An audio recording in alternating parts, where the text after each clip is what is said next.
Hi guys, good morning. So papunta tayo ng duty. Time ay 7:30. So kailangan na makapunta sa bus station kasi parating yung bus.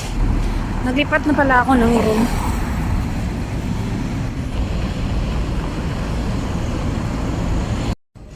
Hi guys, good morning. Kumusta? So yung night shift ko ay 10 days lang. Unfortunately, meron tayong feedback. Complain, not just me, pati yung reliever ko, parang nagka-postpartum yung nanay. So parang umiiyak yung baby ng daytime. So biniblame niya kami. Overfeeding lang. Overfeeding daw, which is pinapalo lang naman namin yung sinasabi niyang feeding time. And then, ngayon, meron akong ad hoc booking for hours 9 to 1 dito sa Dubai Marina. Intercontinental. So, naantay ko lang yung guest. Kasi kagigising lang daw ng baby. So, tingnan natin ano mangyayari dito sa ating booking. Second day guys, hindi na ako nag-uniform kasi kahit saan sana kami napupunta. Pumunta kami ng Atlantis, Mall of Emirates. So, hindi na ako nag-uniform. Pero naka-black pants ako.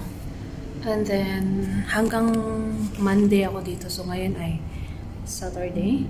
So, hanggang Monday ako dito. Bali 4 hours in a day. Hindi ko alam saan kami pupunta mamaya. Baka sa Burj Al Arab na naman. Mga kasi ito sila mga turista na Indian. Ang laki ng eyebags ko simula nung nag-night shift ako. Tapos lagi akong inaantok. Laki ng eyebags. So, ika-30 ko na ngayon dito guys. Time check ay mag-alauna na pala. And then, yeah. Lilipat kami ng hotel today. Bali, last day na nila bukas sa booking. Pero hindi ko pa alam kung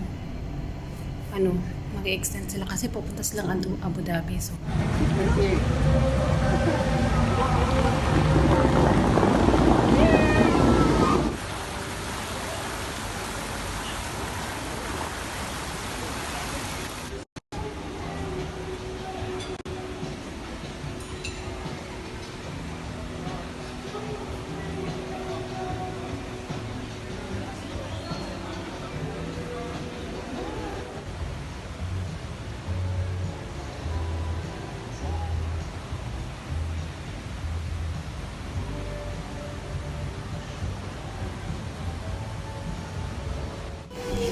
hi guys, nandito ako sa Dubai Palace downtown. Bale, last day ko na sa client ko after 6 days ko na sa kanila. So last day today, uwi na sila ng India. So ang ginagawa namin pag morning, binibisan ko ng diaper yung bata. Tapos, and kakain kami doon sa baba sa may buffet. Breakfast, tapos pagbalik massage, papaliguan yung bata. Then, padidiin, patulugin ng mga 1 hour and a half. Tapos, alis na kami alis na sila. Alis na din pala ako. Kasi 4 hours lang yung duty ko dito.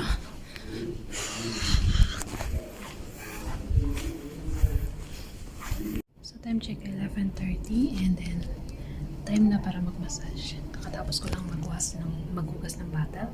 So, magmamassage tayo tapos magpaligo sa bata.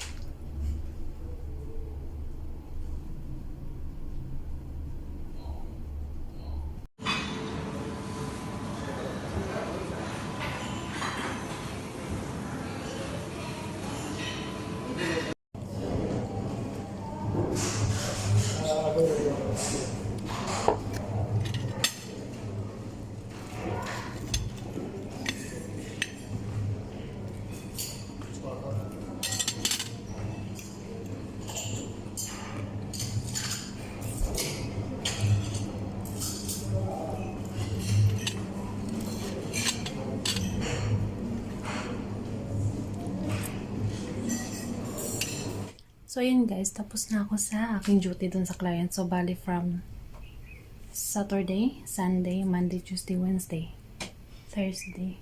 No, ako dun? 7 days. 7 days in total. So, ano ba yung mga pinamigay niya? Ito mga baby food. Ito, baby food.